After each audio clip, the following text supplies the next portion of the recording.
We come to this place for magic.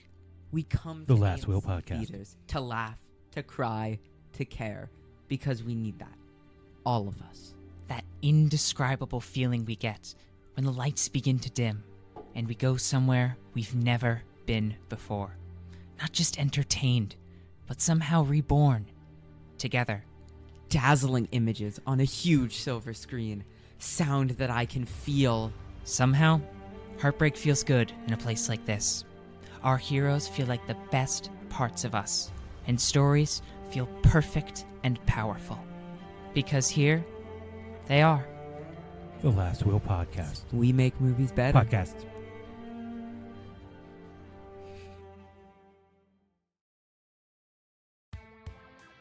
Thank you for listening to the Last Will Podcast.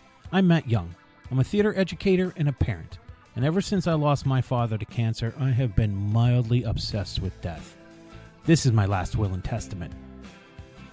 Leo Tolstoy once said, "There is no sound so sweet as a boy's laughter." Yes, Tolstoy said that. And you will not believe how many times it took me to say Leo Tolstoy. Oh my God, I'm struggling with names. Today, our episode is all about boyhood and growing up. And so we decided to do something a little special. It's just Grady and I today. And we decided to take a deep dive into boyhood and what it was like to grow up on the spectrum. A little bit of what it was like to grow up with dyslexia, not really know. And then we took some time to discuss a children's book named Noah's Intense Day, written by Neha Bajaj. It's a really interesting book, and it's about empathy and strength and understanding. And we both felt it was a really important book, and that's why we wanted to discuss it today. We are not experts in any way. These are just our opinions, but Grady does have a certain understanding that most people don't have. And so we discussed that, what it was like growing up on the spectrum in the South in the 80s and 90s. And I think we really learned a lot. So I hope you enjoy this episode.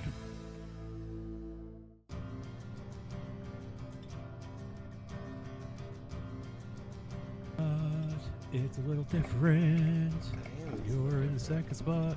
Gotta make sure that you talk down that mic because it's a little like pointed at your nose. Well, I just pulled a great card. The Sea Sprite card is our card today, and it's about welcoming new inspiration that can be found just about anywhere. Art, nature, cup of tea.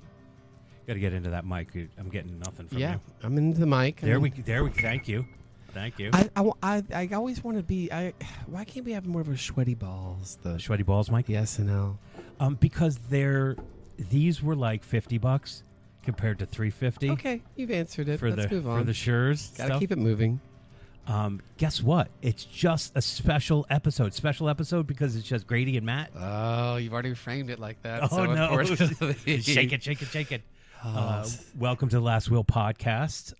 I'm your host, Matt Young, here with my close friend, Grady Dennis. Mhm. Wait, I'm not supposed to say your last name. You can say my last name. Damn it. Where did you get that? I don't know. I just, I'm not allowed to say the dog's name, so I figured maybe I shouldn't say your last name. Well, I mean, his life should be private. I don't want people trying to steal my dog. Well, then he shouldn't have an Instagram account. No, people know his name. So today, I thought it would be really, really interesting.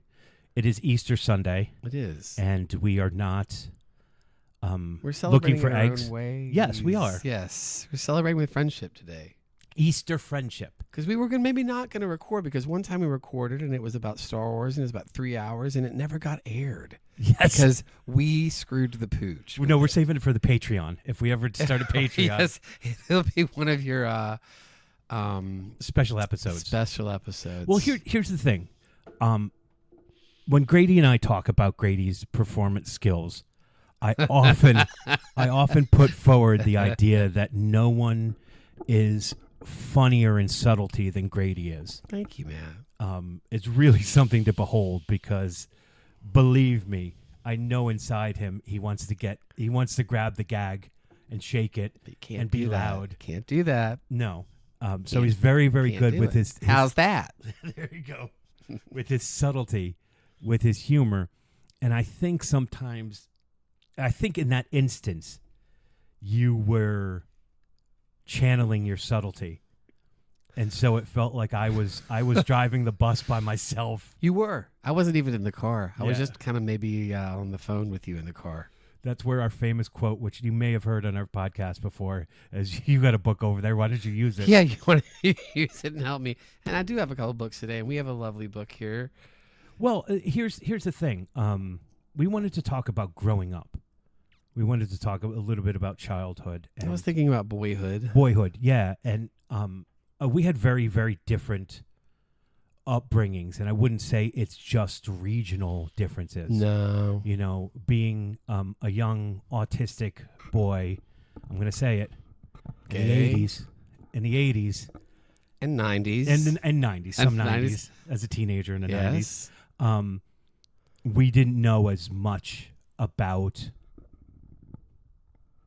being on the spectrum and how to treat it. No, and I wasn't allowed to talk about it. No. I was told specifically to not ever discuss it. And so as years went by, I stopped discussing it until maybe in the past 10, 8 years. Maybe as it's become As I'm pushed forward. Yeah, and as I'm seeing more, I now have language I didn't have before. right. And there's so many kids that I'm, whether you're looking at social media or things that are posting and talking about things that just, it's not taboo anymore.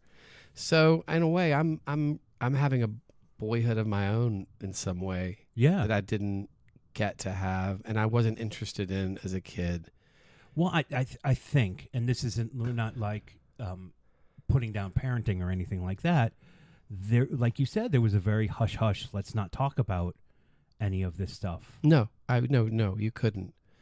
I was already under the gun for being effeminate or being gay, and my parents weren't willing to put that down on a piece of paper where I would be in classes with kids.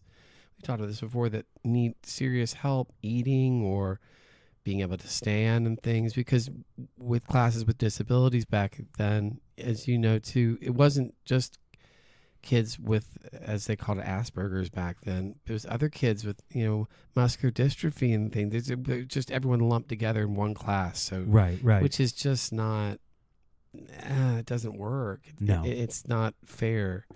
So I think I forgot that I was on the spectrum for a long time.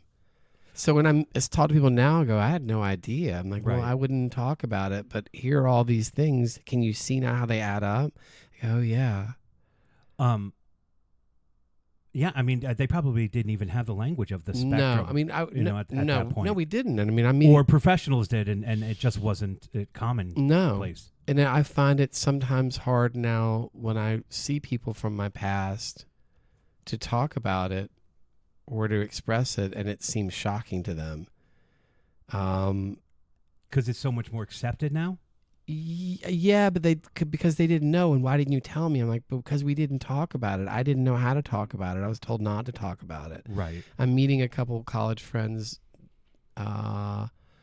for dinner this week, and I'm sure it's going to come up because it's all over my Instagram and things. And Right. you'd have to be blind and not. And depending on where you eat, you may have headphones on and I mean, you tinted never glasses you never and, know. I mean, I'm sure I'll have my glasses on that are tinted for sure, but it's like coming out again in a weird way, because I didn't I have would a imagine. right? boyhood in that sense, and I think my parents, in a strange way, just wanted an adult kid the minute I came out, and so I've just fit that role. I wonder if that's also a first child thing. Maybe it is, I want them to be. but I an wasn't adult. around a lot of kids Yeah. as a kid. I was around adults mostly, or I was in solitude. I wanted to read and be alone. And you have a younger brother. What's the age difference? I forgot. It's like 6 years. Yeah, 6 years, Yeah. which is It's a long time. it is. Yeah. And so he and I both have the same parents, but very different experiences For sure. with the two of them, and being boys with the two of them. My father easily could have said, theater for you. When I started doing theater, I stopped baseball. My dad was a baseball coach for American Legion.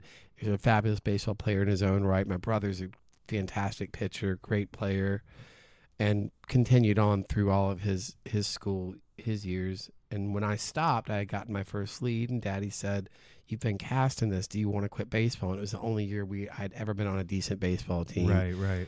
And I think most men in the South, in that region, where this is where it comes in, regionality comes into play. That most women say, "No, theater, baseball, you're going to finish your season." But if I had done that, I would have taken this role, and I don't know. What's interesting is the thing that I was persecuted for as a boy, being feminine. I guess I don't think it was, but not subscribing to gender norms and things, and wanting to wear pink a lot, and I don't know. Ironically, what saved me was the most, I guess, feminine thing I could have done, which was the arts, in ballet class, in theater class, in music. And so I find that funny that Like just that's not non-sports. that's what saved me. Yeah. But it also gave me credibility. Thank goodness. Yeah. So when kids would see me on the stage, they're like, "Oh, okay, This is why he's doing it. He He's can, got he can skills. do this." Yeah. And I'm not Olivier. Let's keep it real, but Olivier is a little stuffy for these days. it is for All right, these come on. days. I'm no Billy Piper. If you're Oh, there we- listening, there we Billy, go. if you're listening, I Um, wish I were. No, I'll say, look. But you it was had the hard. experience of being in sports constantly until you decided to give all that up and do theater, my senior year in high school. which I is gave a up huge shift. hockey for Shakespeare, and the hockey team won the state championship that year. But do you Yay! think your No. stature and being tall and just I think this is what I'll say. Listening to your story, it was difficult for my father, who understood sports better than he understood theater. Didn't know how to help me in theater. but he didn't get in your way. No, but it was a little. He didn't love going to see me play small parts in big musicals that he had to sit there for 3 hours. Sure. Yeah. So it was hard for him when I gave up hockey to do theater, Especially your like, senior full year. time. Yeah. But I definitely got more credibility with him in my junior year when I came in second in a Shakespeare competition. He really saw like, oh, he does have skills here, because he thought I had skills as a hockey player. But like, let's be honest, I Like- was never going to be. I couldn't even play Division III. I wouldn't think hockey. But you know, your parents always want you to do. Maybe D4. Is there D4? No, I don't. I think don't, there is now. I don't think for me it was never. I'd be D7, D8. D8. Yeah, I don't think it was ever really in my future, but he liked it and he supported it and he understood it. So, Yeah, that's interesting there as a parent Yeah. for you too. I mean, I don't know. I in my boyhood, I think the moment that I really owned myself was being in what I thought was therapy with a psychiatrist. And it was not. He was a Christian counselor, he was a conversion therapist, Jesus, and was working with sorry about that. my father and myself. I didn't know, though, he was sharing information with my father. And one day I came to a session, and my father was in the office, and I sat down, and I went, oh, my God, this man's been telling him everything about me. And it's nothing nefarious, but I had a boyfriend at the time and things. This is, I'm in but it was high it was a school. betrayal of trust. And well, the first thing he said is we're here to, make amends, and we're here to help you. And I'm not on guard yet, but then he says to me, all right, I need you now to apologize to your father.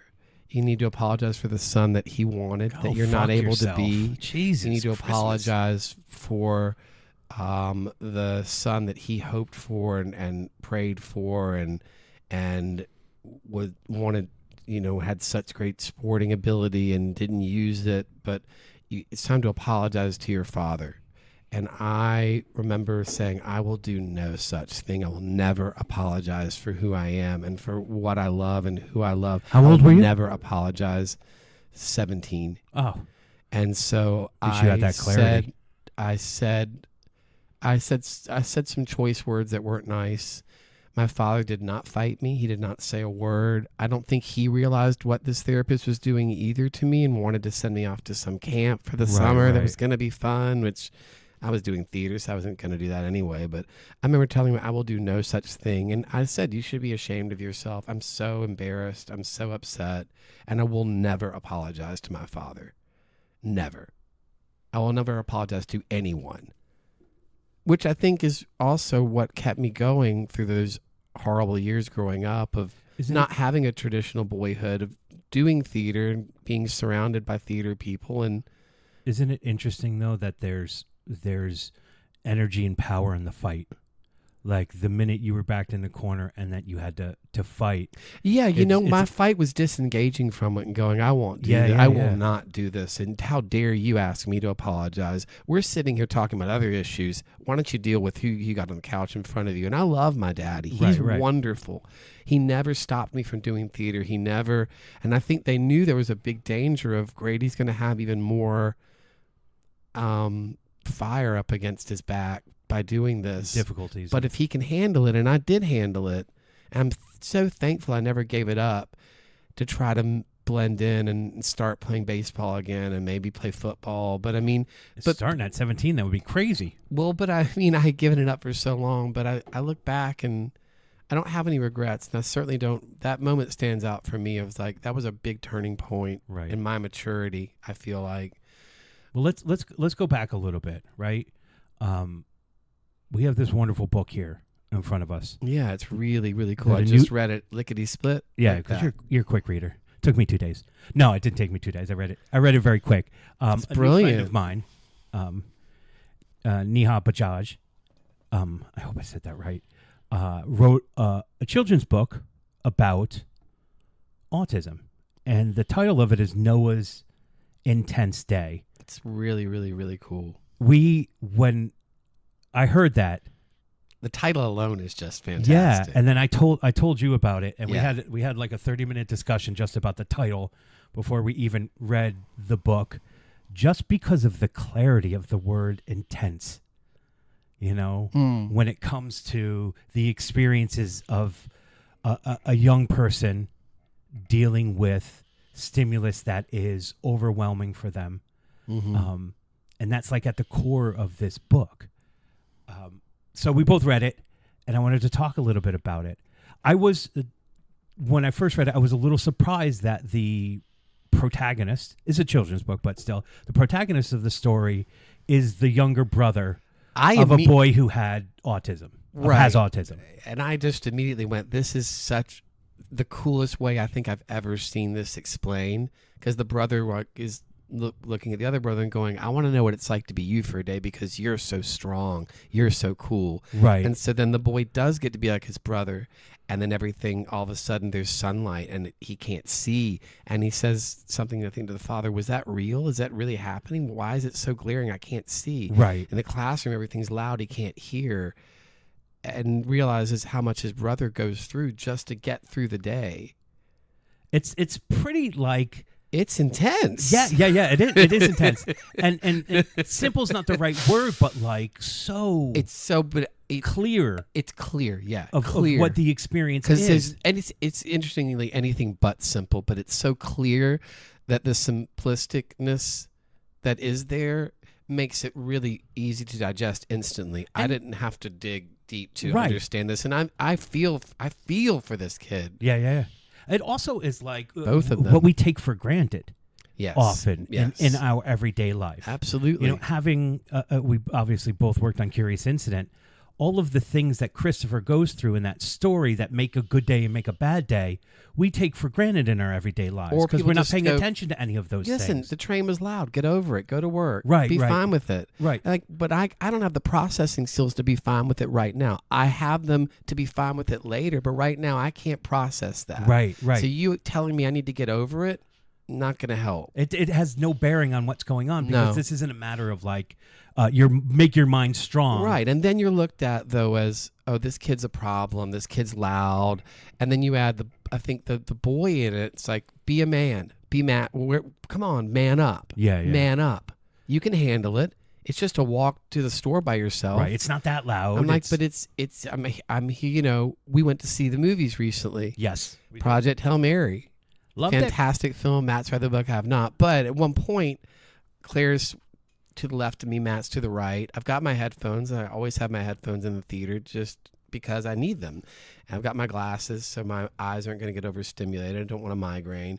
And I had a hoodie. I love my hoodies. And I put my hood up at one point, and after the movie, Matt was like, when you put your hoodie up, I was really concerned. I got nervous. I was like, is it sensory overload? And then he looked at Claire. He's like, Claire doesn't seem triggered. So, okay, I think Grady's fine. But I didn't know that until afterwards. But that shows how much care you have for me. But also, I think, not that I've taught you anything, but I think you being around me or reading Chloe Hayden's book. Yeah. Different, Not Less, and working on Curious, you now have more language and For sure. understanding of even just physical cues of, the hood's up. So does that mean something? It does not. And even though it didn't, I appreciated that you took the time. But you didn't even take the time. Your heart, your mind just went, oh, this could be a moment. Let me just make sure I'm keeping an eye on this. Yeah. But Well, there I'm was a not lot of used- stimulus in a I'm movie not like used that too. to that. No, and I think having books like Noah's Intense Day helps make it more understandable for those of us who may be, what's the word I'm looking for? Maybe Taking advantage of the fact that we don't have to deal with these things, sure. or just being oblivious to Yeah. the fact that we're living a life where if things are loud, I'm just like, oh, it's loud. All right, I wish it was less loud, but it's not going to be a trigger for me. No, I think what I love about this book too is this kid is not a victim. There's not a Yeah. victim mentality, and at Right, the end, right. I don't want to give. Can I talk about the end of the book? Because I want to. Because the Yeah. end of the book was the best. He hugs his brother. I asked her, and she said we could discuss anything. Okay, well, at the end of the book, he crawls.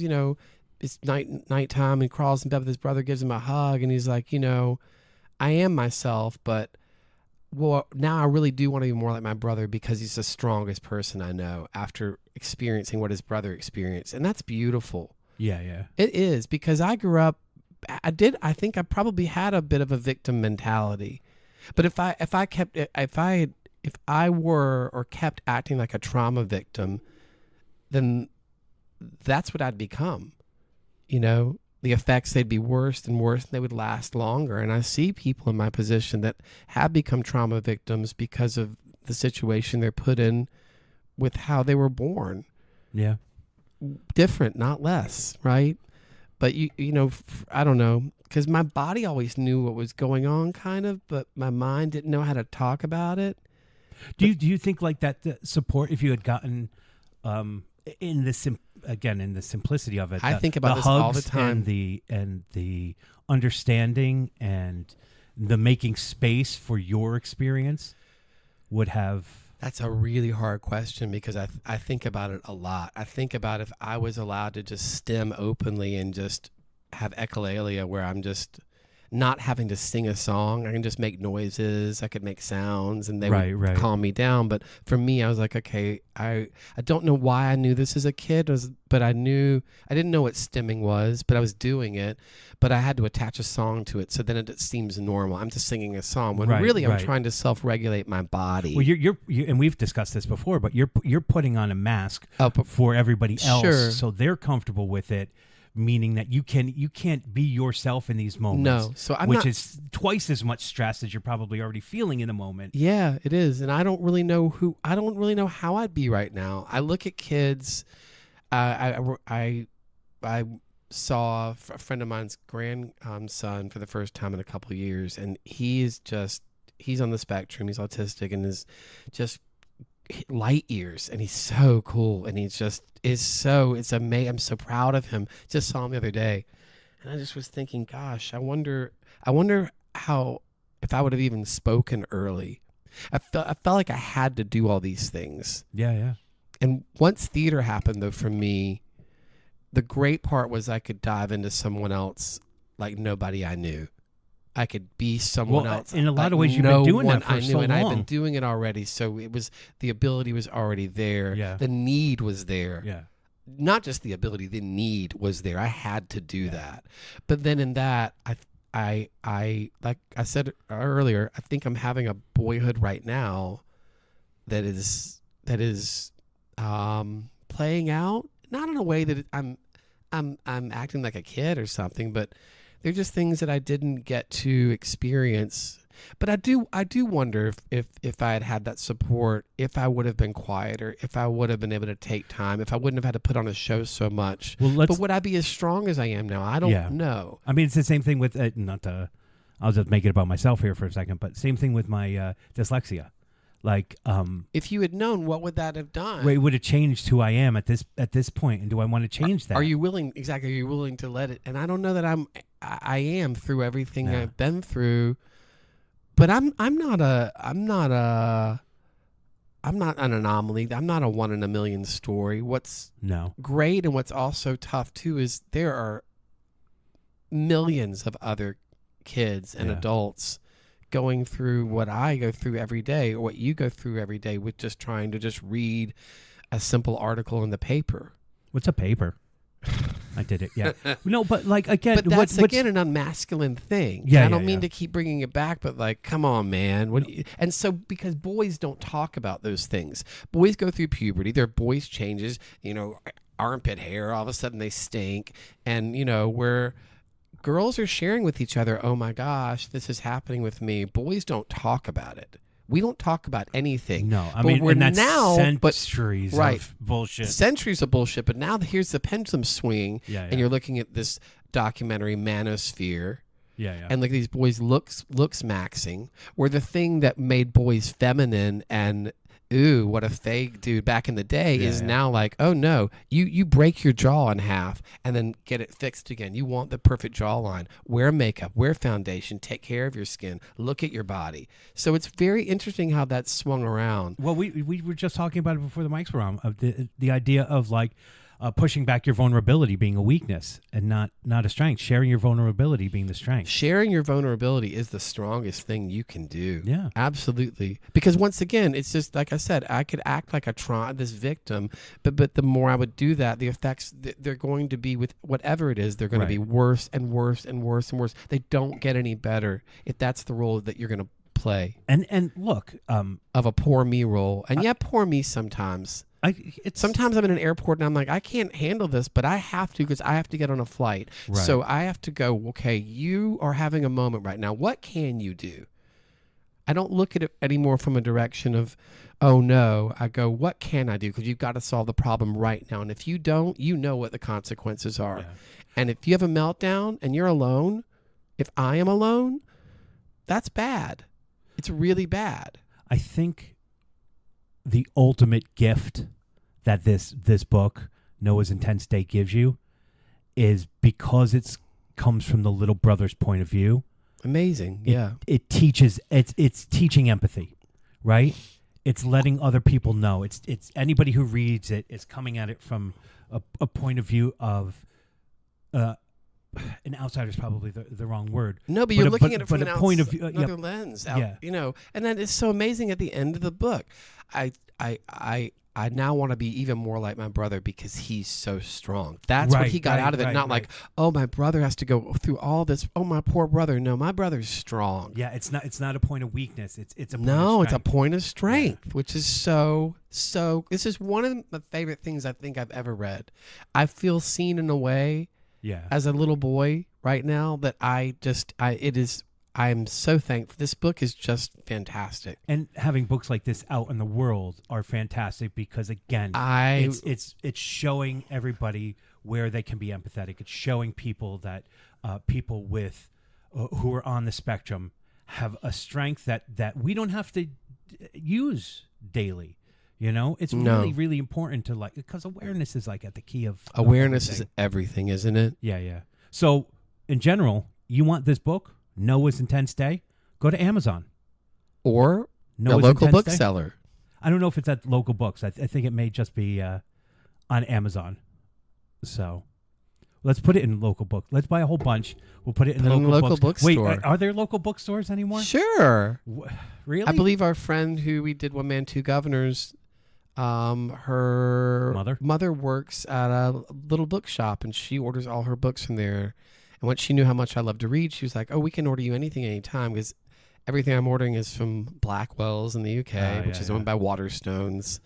I the tried. only person in the world who knows that I know. stuff. I still. All I, UK publishers. I try to Grady shop. knows. I try to shop locally, but it's hard. I'm reading a lot of, Well, it took me a couple days to get Noah's Intense Day on Amazon, so that's where I recommend going and getting it. Thank you for letting us share this. No. Yeah, it was really. I just remember your reaction to the title. We both just kind of were glowing at how clear. Yeah. It felt Noah's was the Intense Day. adventure that we were getting into. Because the thing is with the intensity, I think that word sometimes is like, oh, that's so intense. But for me, and there are a lot of other people on the spectrum, I need to, what deregulates me is having the unregulation at times. Yeah.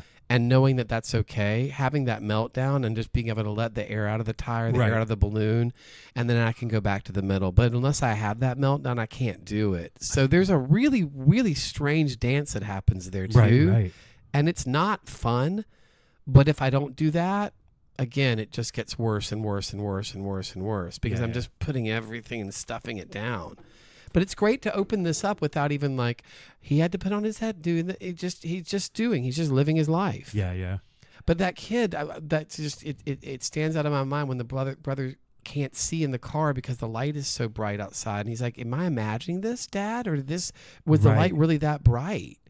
Right. That Is it just me? Because I as a kid, that was me going. I hear all the lights in this room buzzing. I know you might hear it too, but to me it sounds like a Cuisinart is running, and I can't concentrate. Yeah. So when you ask me a question and go, "You're not paying attention," I'm like, it's way deeper than that, but I can't explain that to you. And, Noah's experiencing it for the first time, so there's like a lot of fear and confusion. And to understand that his brother's dealing with it on a daily basis, again, is another reinforcement of how strong his brother is. And there's nothing in this book that goes, well, some days it's the buzzing is better than others. Someday the light is always bad. Yeah. It always bothers me. It's going to continue to bother me. And I like that it doesn't go, well, oh, and now I know it gets better. Because these sensory situations with the body, unfortunately, they don't get better. And sometimes with age, they can get harder. I find there are a lot of things that are harder for me now than they were when I was a kid. Yeah, Maybe it's because I'm older now and I don't have the energy or the desire to mask things and just, I'm just not interested. I think that's why, too, I gravitate towards so many. I want to see real people on stage. Just go back to theater again. Yeah. But this helps us to see it's awareness that this kid's not just like everybody else, but he is. He just needs some special things to help him through the day. And part of it is having somebody by your side going, "You are awesome. You're strong." Yeah. And thanks or for even just even understanding. I think even if they're not saying it, but just understanding that there's strength just you in that. sitting there and looking at me with the hood up. I don't think you were like, "Oh God, Grady's having gee, here we go." It was just like, "Oh, he's ruining the movie." I'm just going to keep an eye on him, real quick, because I know this is something for him. And even though Project Hail Mary was very visually stimulating, there was a calmness to it. Yeah. And I think it's also the company you keep. I'm around people that I know love me. Yeah. That help keep me calm, which is important. And I came out of that theater so relaxed. Yeah, it was when it was all over. I was so relaxed. I was so relieved. And you were like, "Okay, where I get right home? Oh, I'm gonna walk. No, I'm just walking. We're good." Yeah.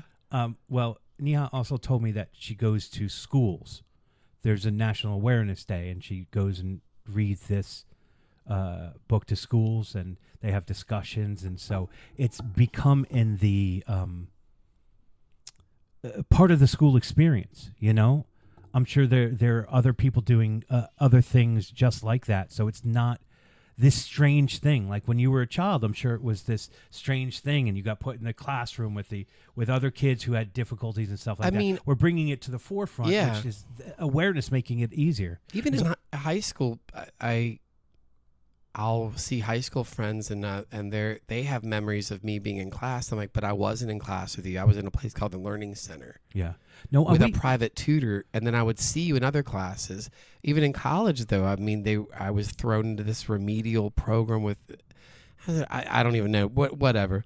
But April, this is Autism Awareness Month. Right. It started April 2nd, so, you know, I read an realize that. op-ed with a guy who said how much he hates it because it shouldn't just be a month. And I understand the perspective. We could say that about Black History Month too. It shouldn't just be a month, right? But I'm like, the shortest month. But right now, isn't getting the message out there important? And if it comes if everybody gets together and it comes in a big wave, isn't that important?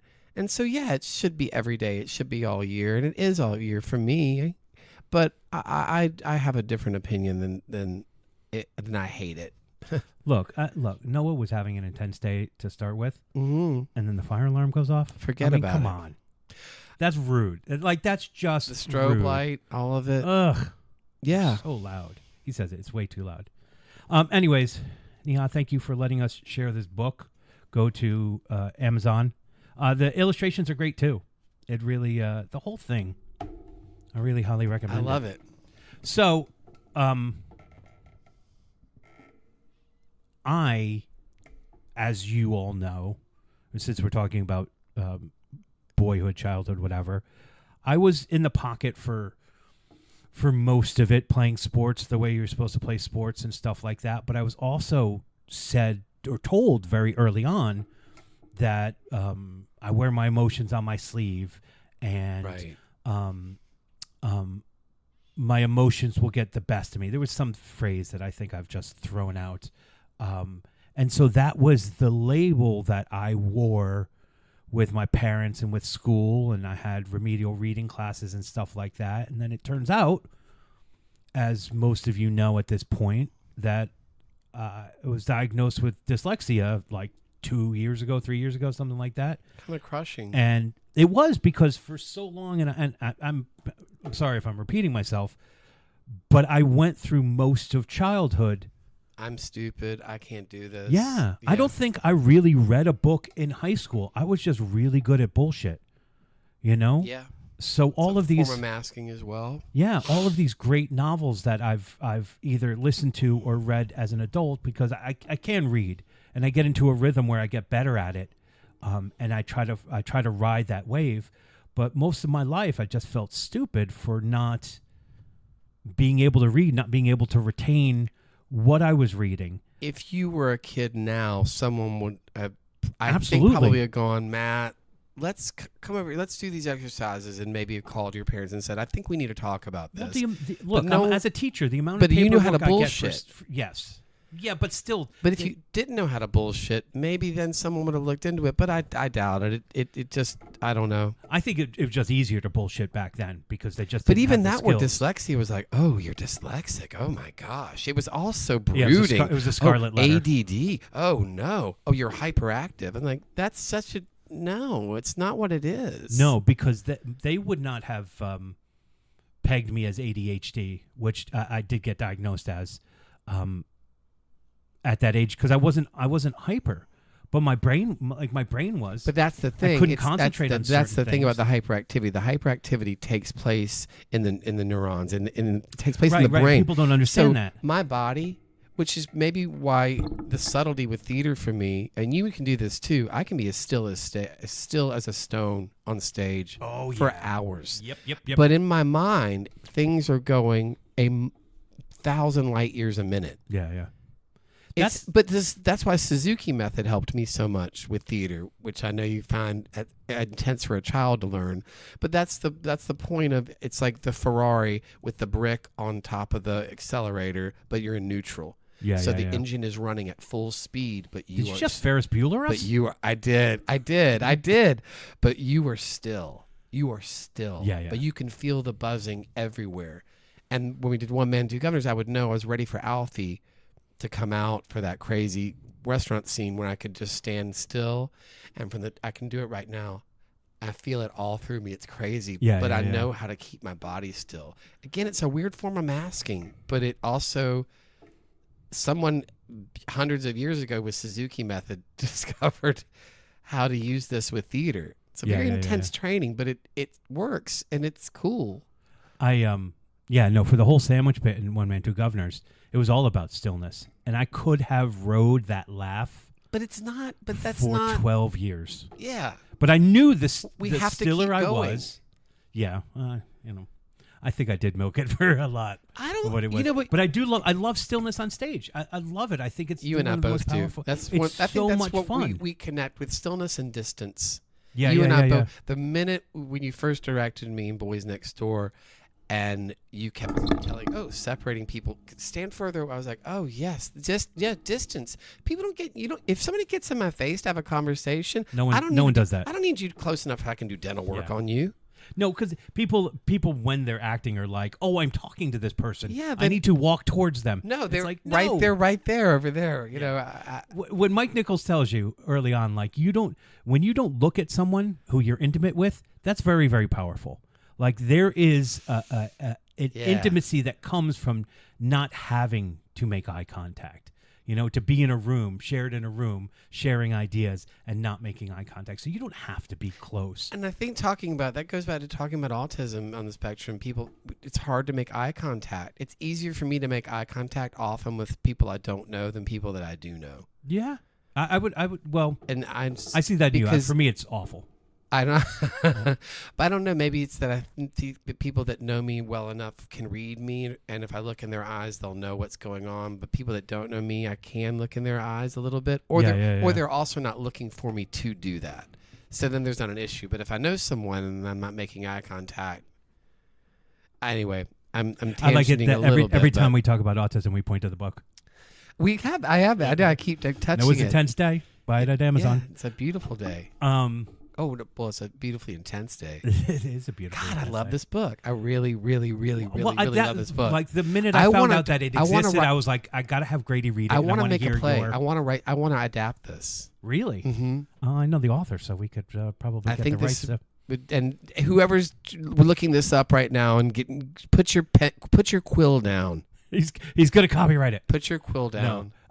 Look, I think the way the story is presented is just it couldn't be more. It's just wonderful. I am applauding. That was my first thought was because I didn't have your experience, I need to understand how Grady feels about it. I feel so seen. So seen. I think that would make Neha very, very happy. So seen. Yeah. And I think a lot of people my age or around, or adults, need content like this. It's not that I need children's quote unquote content, but having content like this goes, oh gosh, it wasn't just. Having that backup of yes, it was like this. It's it why was Curious exactly Incident like this means so much to you. Yeah, it is. I don't think, though, speaking of Curious Incident, I don't think that if Christopher had more space, he would experience it any different. No. He's just going to experience it the way that he needed to. But they also did some fucked up shit to him, for sure. It's, but no spoilers for anybody who hasn't. And we're not going to leave it on that note, but Christopher is abused. He's abused, and the base of it is unawareness. Because what do I do with this kid? It's not what I do with this kid. Okay, let me figure out how can I help this kid? Not what do I do with this kid? Right. And Bob pays for it. Yeah. But his intentions were always great. His intentions were always to care for Christopher. His intentions were always to Who's Bob? What did I say? He said Bob. What's his name? Who's the father? I don't. Ed. Ed. We knew Bob was not right. Bob from Bob's Burgers comes in, and Christopher goes, "I don't want any burgers." It's not Tuesday. So Ed, my bad. I apologize to Ed. And even the mother who just leaves. Ed Boone. Everyone just leaves him. Yeah. And it's this singular experience of being left alone and not having someone to go, wow, I just got to walk in your shoes for just a little bit, and man, I see how strong you are. Yeah. And I love that. The end of this book, the takeaway is, wow, you are so strong. Yeah. Wow, that's amazing. Yeah. And the story is based upon her sons. Her eldest is on the spectrum, And I have to believe there is will be a feeling of pride, of feeling seen from his mother. If I feel this way, yeah, I can't imagine. Yeah, I can't imagine. I don't know how he feels about it now, but like certainly like you're saying, having more and more material to have his mother see him and want to share her experience, his experience, is a very powerful tool. I mean, like you said, you feel seen. We talk about this podcast being about people feeling seen. Well, And Noah's intense day. So it's pretty cool. So we talked about sports. We talked about childhood or boyhood.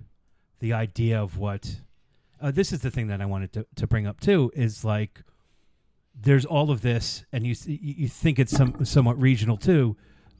This masculinity, this pushing of what is masculine and what is feminine, and the separation of the two, and we obviously are learning more and more about what toxic masculinity is, because we see that insecure bullshit all the time. It's also nice that hopefully in this crazy fucking world right now, there are beacons like a Ted Lasso, who is positive masculinity, who is curious and masculine at the same time. Even a Roy Kent, even Isaac. Isaac was not upset. Spoilers for Ted Lasso, Jesus. Not upset that Colin was gay, but that he didn't feel like he could tell him that he was gay.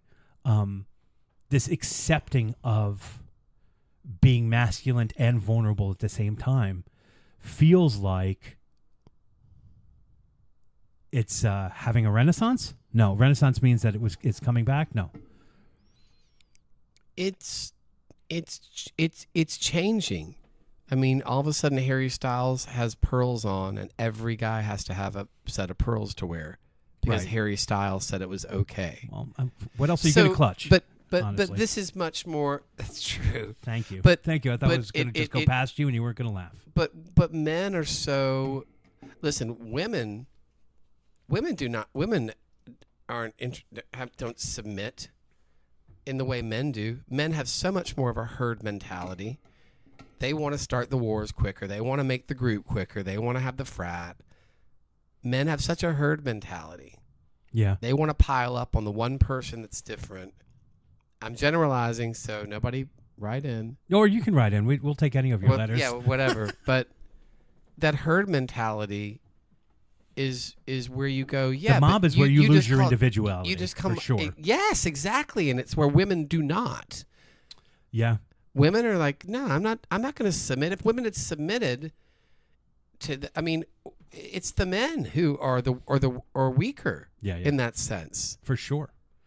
For sure. But the vulnerability, even with anything, That's why is the world you're- has women you're leaders. You're not a man. It's why the what was it? The Prime Minister of New Zealand was the only one to eradicate COVID from New Zealand during the lockdown. Yeah, that's right. I mean, you can't argue the fact that they're not good leaders. Women are the strongest leaders because they don't have that mob mentality, that herd mentality. But the herd mentality makes everything so petty too. Yes. Just like, here's an example. I was so aware of, like, I cross my legs when I sit. I always have. But I was always told, don't do that. Men don't sit. That's not how a man sits. So that seemed okay. And I look around, well, I guess not. And now I'm like, who the fuck came up with that? Yeah. This herd mentality creates stupidity because the individual is taken away. So there's no individual thought. There's no, this is how I feel. Let's throw this out on the table. Let's talk about this and debate this. With Edward Louis, my favorite writer, I'm going to be seeing him speak at NYU soon, but he talks about herd mentality. Men turn into idiots when there's a few of them around. You don't even recognize them anymore because it's this glob. Yeah. No, and we've proved it. I see, groups of, and I don't want to get too into this because I don't want to speak out of turn, but groups of. That's why I always hang out with girls at school. Yeah. Girls would talk about things like even like just like what's up with this movie? Dude, what are you watching? Or like, Look, but now boys are painting their nails, they're dyeing their hair, they're this looks maxing is so well, the horrible. masculine and the feminine are they're meeting the for Venn the first diagram time is, in a weird way, and it's powerful. But then the men are a lot of boys are taking this. They're on TikTok. They're bulking. They're cutting. They're doing horrible things to their bodies to just to look so perfect and beautiful and wonderful. And going, well, what's wrong with this? And women are going, listen, we've been put through this ringer for years. Since the first fucking fashion magazine came out, and way before that. So we've been fighting this for years. So good luck with this. And you're welcome to fall into it. Yeah. And you are. But these dudes that are crushing their legs to lengthen them, to be taller, having their cheeks smashed and having them replaced so they can have higher cheekbones. And this is, injecting themselves with peptides, with testosterone. And these are kids that are in their teens. And yet... but now it's the thing, looks maxing. It is I don't know, do you know and this that's all word? right for teens, but like a young trans kid can't get medical can't get the medical attention and help and assistance that they need. It's fucking absurd. Right. It's absurd because the two genders have decided that it's bullshit. It's but these boys wrong. still want to be able to wear pearls and stuff. But I'm not gay. Yeah. Oh no, this isn't a gay behavior. This is just fashion now. Okay, I agree. It's fashion, but then why are you weaponizing it? Right. Still. Right. That herd mentality weaponizes it. Well, look, I don't want to walk away thinking that all like groups of I do. Well, okay, we're walking No, away. no. See, We're not walking away. That all groups of girls are benevolent and stuff like that. Because I've seen toxic groups of girls as a middle school teacher. I've seen how they can be more difficult than the boys. Well, you're right. They can't and because it's like because with men it's always been the physical, and with women because they're smarter. Okay, let's get into the psyche. But they'll these kids will weaponize so many different things to try to knock down other people at their disposal now. Social media, phones, texting. It's not just passing a note. It's putting a thing in text that 40 people have and go, can you believe what this so and so is doing? And there's no fact checking. It's whatever rumor they want to believe is gonna. No. It's rough out there for both. What I want to say in lieu of that is positive masculinity, positive femininity.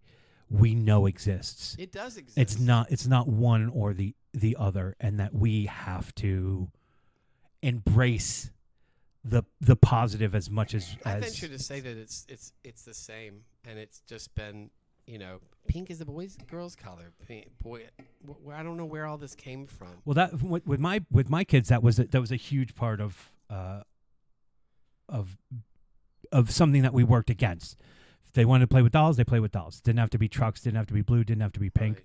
It was whatever they wanted is what they wanted. They want long hair. They have long hair. They're in control of all of that.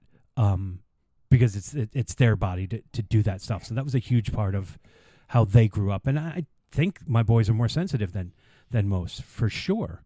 Masculinity doesn't really mean anything to them. They don't have to prove anything about it. They're not also surrounding themselves with anybody who's asking them to prove anything. And I think you can see that change there in kids now. Yeah. And it's still out there. I mean, what makes a kid who doesn't feel masculine or strong enough pick up a gun? Yeah. And I won't leave it on that, but we'll leave it on this, that Noah's Intense Day is awesome, and it's the power of empathy and understanding and wanting to understand. Not just understand, but wanting to. I want to see what it's like for you so I can love you better and I can know you better. And then at the end of the day, it's not even about your disabilities. It's about how strong you are and how you handle them. Yeah. I think it was really, really smart to take Noah's point of view as opposed to Sean, which is the other. I would never have thought of this. No, I was surprised. It's like a when Freaky I started Friday kind of. I don't know when you don't know what. No one knows what the other person they were sitting across them is going through. Everybody's going through something, but this is this is intense. To live like this is intense, and to have someone go, "Wow, I know a little bit now. I can see what you're doing and how you're having to protect yourself and regulate yourself." And wow, just kudos to you. You can be masculine and be empathetic. Mm-hmm. You know, there's nothing wrong with being masculine, but if it lacks empathy, you're just not of use to society. No, you're I'm not. sorry. No, you're Sorry. not. Got enough of that. Yeah. So did we heal our childhoods? We kissed it a little bit. We gave it a little hug. Opened it up. I think we gave it a little hug. I think we did, like at the end of Noah's Intense Day. I'm proud of you, Matt. Oh, thank you. I'm proud Thank of you. And you are proud of me. What? You also are. I feel like you're a little Proud thirsty of for me it too. now. I'm not I'm sure. not thirsty, but if I say I'm proud of you, it's just nice that you can. Now that I've said it, you say. What am I supposed to say? Line. It's nothing. What, you say it again. Let me try it. I'm very proud of you. Oh, this is so nice of you to say. This has been the last Grady, no, sit down. No, I'm getting my things. Sit down. I'm getting my things. I don't feel seen. Grady, I'm always proud of you. Oh, thank you. You're always proud. Thank you. Thank you. You know who I'm not proud of? Claire. Oh, yeah. So you're sitting in her seat. How's it feel? Oh, we revealed How was it. I supposed to say it? It feels. Is it now your seat? I think so. I think she's going to go back to the Quaker chair. Quaker stool. The Quaker school. Well, it's a Quaker style breakfast chair. So yeah, I think so. She's going back to a hard chair with no cushioning, and she can bring her own blankets next time. Yes. Stop using my blankets. No, imagine if we had you on a Quaker stool to do the podcast. That's what it feels like. So don't Does it? imagine it. I mean, in my mind, there's a butter churner next to me. That's I'm- generalizing too. I shouldn't do that. I'm just, concerned that you don't make enough butter during Well, the show. I listen. I'm proud of you because we can do an episode together, Yeah, and we we scared ourselves thinking we couldn't because we didn't. Like, I never thought that we couldn't. It just wasn't as much fun. No, here's the thing. Here's what I will say about our episode. Considering you and I are very funny people. Oh, thank you. Not so many laughs in this one. Not so many laughs. No, I said. We're gonna be serious about it. I said before I left the house, "Oh, this is our topic today," and all I heard was, "Oh, Jesus!" I was like, "No, it's going to be really great. It's gonna be It's lot going to of be fun. great." I was like, "But we have this book to talk about, which is so." So again, the Noah's Intense Day. Order it from Amazon. There you go. The last Will podcast way is always with humor, honesty, and vulnerability. Yes. Well, we definitely got honest and vulnerable today. yeah, we did, and I'm glad. With a little humor. Neha Bajaj. Neha Bajaj, Bajaj. illustrated by Carolyn Williams. Yes. Brilliant. Yeah. Brilliant. If you have anyone that's on the spectrum or I kind of like the special needs. when I bought it, I knew that it was going to be something, and I asked permission. Can we talk about it? This is like now my top 20 books ever. I am Really? I've just never seen it expressed this way. I'm really enamored with how it's just brilliant. Brilliant. And that means to me, if this is out there, maybe there's a bunch of other stuff out there, and I'd love to read all that. I think we should search, because I think it is a really interesting topic. Yeah. It's so much more in the awareness of kids growing up. I mean, as a teacher, I get a lot of paperwork for a lot of different kids. The spectrum is very wide, and we're blowing I'm up, happy. Matt. We're blowing up. You're taking over. We're blowing You're up. taking over the world. And so I have these moments of sadness when I think about you growing up and all the masking you had to do and all the hiding and probably shame, I would imagine. That came a lot with huge. And I still have it. Having to hide in a lot of ways, Yeah. whether it was about being gay or it was about being on the spectrum. Now it's interesting, and we'll get into part 2 later, but I mean, the shame that I have now is when I go back and have to re-look at things and put them to bed, so to speak, and go, God, I wish I could have handled that better. And so I can't help but my mind just is like, oh, I feel ashamed of how I handled that. But I didn't have any other way to handle it. So it's in this reverse of going back through and looking at things with the lens I have now. There is some with it, but it's just natural, and I don't let it control me. I'm not interested in it overwhelming me. But This makes book me helps. good. It makes me sad to think that you blame yourself because the failure was. Look, It's just the mind talking. I just but the failure was your surroundings. Yeah, the school for sure. And the world, we the just South weren't there. being bigger. Medical, we just weren't there. Parents too. Yeah. Look, there are problems all around. It's nice to know that parents are now so much more accepting and open and want to help and get their kids help and care and awareness, all of that and stuff. And the kids want to really share it with their friends and talk about it. Yeah, That's, to me, even more. Your parents can talk about it with you, but if you've got a friend, brother, sister, whatever, that wants to talk to you about it, I mean, ask anyone on the spectrum. Just to be able to talk about it is so wonderful, and it's such a nice gift. And I hope one day it won't be a gift. It'll just be the norm. The norm, yeah. So there we go. And I won't do a noise at the end of this. No, we're gonna go out like legit adults. Legit adults. Well, we haven't made any jokes so far, so why start now? Nope. All right, Grady, I love you. Love you too. Bye. Bye-bye. Well, that was our episode. If you missed it, I don't know how you could have, but if you missed it, you can get Noah's Intense Day at Amazon.com. Thank you to Neha for letting us discuss the book. It was really important, and as you can hear in Grady's voice, it was exciting for him to feel seen. And I think he said that over and over. I think you could hear it in his voice. And we really like discussing things like that. We like thoughtful people. We try to be thoughtful people. Obviously, I like to make jokes a lot of the time, and so maybe it doesn't feel like I'm thoughtful, but we really do appreciate thoughtfulness, and this book is a very thoughtful book. And let's be honest, for a dyslexic like myself, it is just about the right length of book for me. Also, I'm sure it's no surprise to anybody that we promote positive masculinity and not toxic masculinity. That opinion probably wasn't a surprise to anybody who knows us or listens to us. But, there's hope. There's hope that the Ted Lassos of the world will be louder than the manosphere bullshit. We'll see. We'll see. The world is a strange place that our children are inheriting. Anyway, so I hope you enjoyed the episode. Just Grady and I. Claire will be back sometime soon. She's not going anywhere. Grady's going somewhere, but Claire is not. So we'll be back. The whole gang will be back, and we'll discuss. I think we said we were going to go for a trilogy of unpopular opinions. We felt like that was going to be important. So stay tuned for Unpopular Opinions, Return of Unpopular Opinions, or Revenge of Unpopular Opinions. We haven't decided. The Rise of Unpopular Opinions? I don't know. It'll be Star Wars based, I'm sure. Thank you for listening to the Last Will podcast. If you like what you heard, please rate, review, and subscribe. That is very helpful to us.